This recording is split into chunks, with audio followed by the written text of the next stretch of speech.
We are speaking to you through the translating device above your head. Can you understand us? Yes.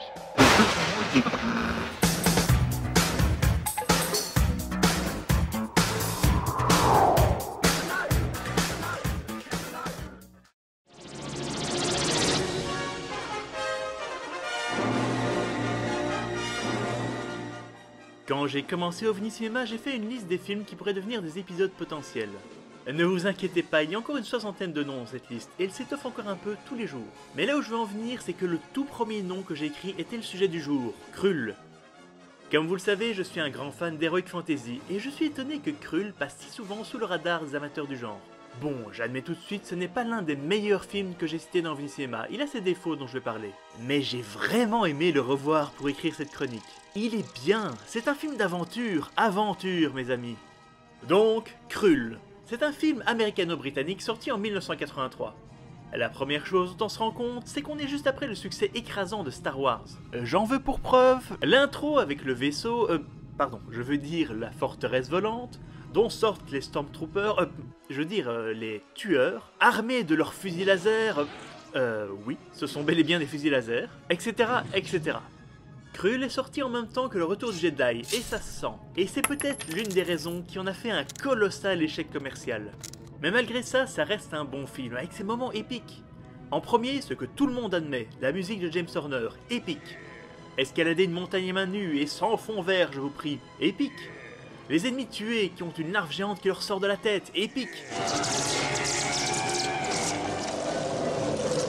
L'une des meilleures araignées géantes portées à l'écran, épique. Le cyclope, épique. Les décors de l'antre de la bête, épique. Des chevaux qui courent si vite que leurs sabots s'enflamment, épique.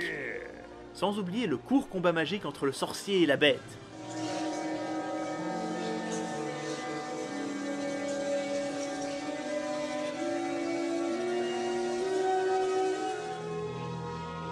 What is it?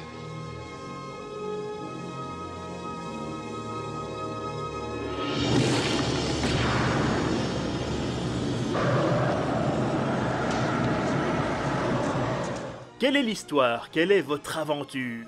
Et oui, ce film fait très scénario Donjons et Dragons.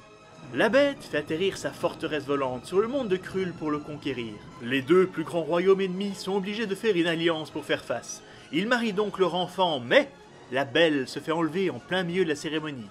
Colin, notre héros équipé de son arme magique, part donc à la recherche de sa princesse et se constitue un groupe épique en route. On y retrouve entre autres un jeune Liam Neeson dans un petit rôle, ainsi qu'un cyclope qui est génial et un magicien raté.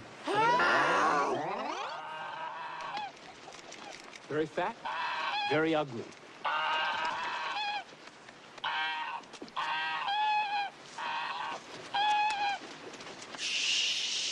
And from that, you see what I could have done to you if I were a vengeful man.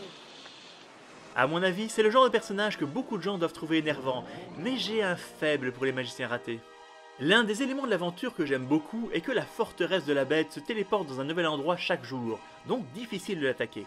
Et au passage, oui, moi aussi ça me fait penser à la forteresse des monstres-plantes dans Jace. D'ailleurs, Discord me fait un peu penser à la bête. À méditer. Bon, maintenant que tout ça est dit, pourquoi le glaive, l'arme emblématique du film, qui est au centre du poster, ne sert pas avant la toute fin du film? Ça aurait réglé bien des situations. Je dis ça, je dis rien.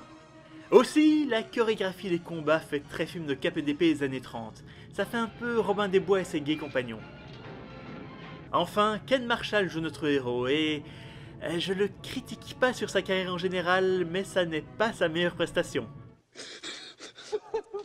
There is no time now for grief.